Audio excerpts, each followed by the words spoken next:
Hi, my name is Violet. I'm from North Spirit Lake First Nation. And my name's Ever. I'm Métis, Ojibwe, and Anishinaabe, and I'm from Calgary. We work together with fourth year nursing students and our fourth year nursing students ourselves, also with Nikki, Sophia, and Ray. And I just wanted to start by acknowledging the territory in which we are on today. So that's the unceded ancestral land of the Syilx peoples. And just we have deep respect in our hearts for being able to learn, work, and play on a territory in which we are guests. And that's part of how the project came to be, to provide light on ongoing health inequities and colonialism. Our project is on Indigenous health and it's split into 5 modules. This is module 1 and we're going to touch on the health inequities of Indigenous people. So this module is kind of just talking about a legacy of colonialism and its health impacts. And we really want this material to be understood that it's in a way that Indigenous people are not blamed for what has happened to them and what continues to happen to them. This is not just a Canadian problem or say a US problem, but this is like a global problem of the implications and ongoing implications of colonialism. So colonialism is all about resource extraction, and Indigenous people being tied and connected to the land in so many ways. It just means that you can't get those resources without getting through those people. And that's where just like different waves of genocide come in. Yeah, so land is so important to Indigenous people, as we know, and it's a part of Indigenous identity. And it can be really hard when that land has been taken away and stripped of its resources. And just like even different poisoning on First Nations or poisoning of the Arctic, or forced relocation of people of the Arctic, or the different things that have happened and just very negatively impact Indigenous people. And like the most well-known one is say the residential schools, the 60 Scoop, and the child welfare system, because all of these policies and practices and law under the Canadian government, these all take Indigenous people away from their culture and result in cultural trauma, historical trauma, social trauma, just like these things that like are deeply rooted in colonial powers and settler colonialism, settler peoples, extracting Indigenous people from their traditional lands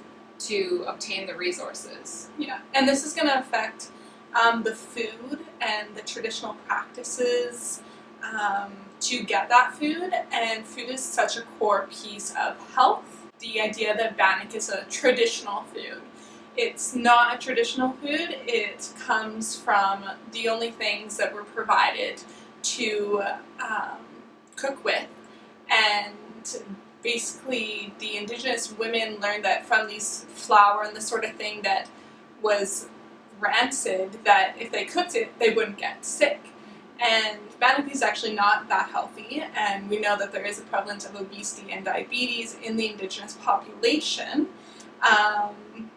So it's interesting to see how far removed some Indigenous people have become from food and traditional land, and that's due to colonization. It's not their fault, it's a result of history.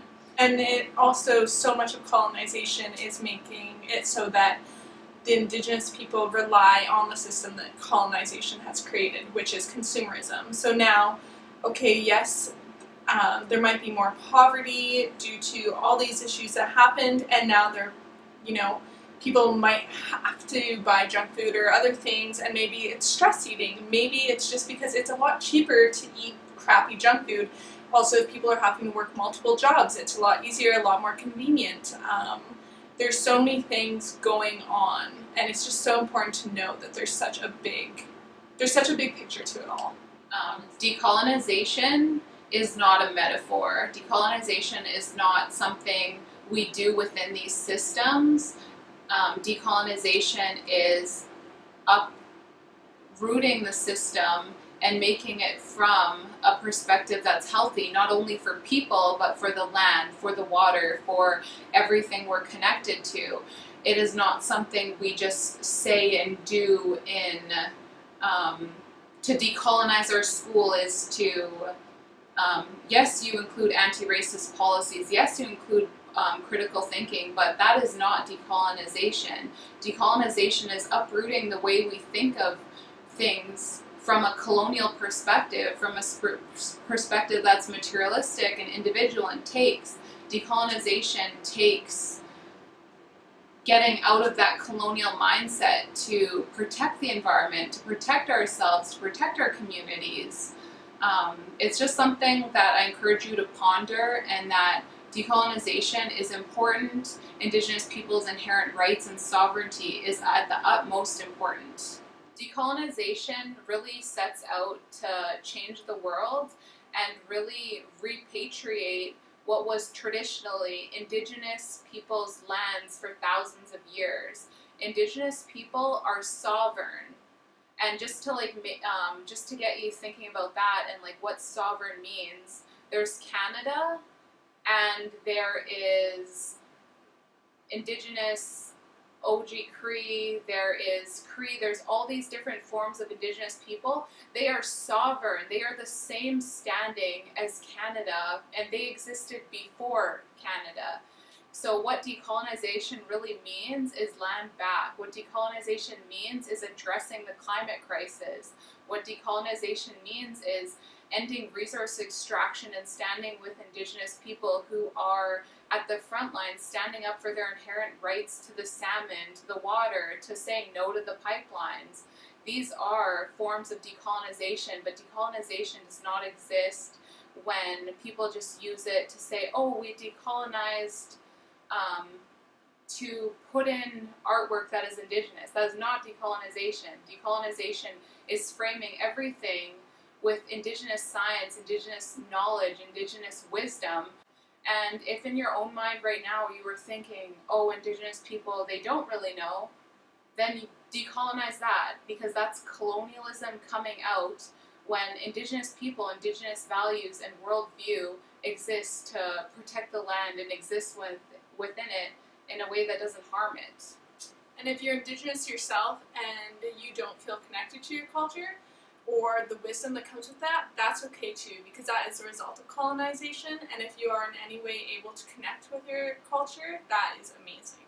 And that's a way to decolonize, is to like learn more and to be Indigenous and be proud of being Indigenous, and for non-Indigenous people to uphold and stand for Indigenous people, stand for Black liberation, stand for equity for people. So this part of just the video wrapping up, we just wanted to like really highlight and just give things to think about, because decolonization will be an ongoing process, and we see that decolonization is not a metaphor, and there's a lot of research on there. I encourage you to look up the paper, Decolonization is Not a Metaphor. Decolonization is a state of complete disorder that people look in their own minds, the colonized aspects, and work to undo them. So that wraps up our module. Thank you so much for listening, and I hope you guys really reflect and think about all the information we provided you. We didn't want to give you a bunch of statistics, but you can trust us when we say that Indigenous health is severely affected by colonization. And we will include various things in our module that will continue to decolonize your mind and learn more. Yeah, so check out your booklet. Thanks.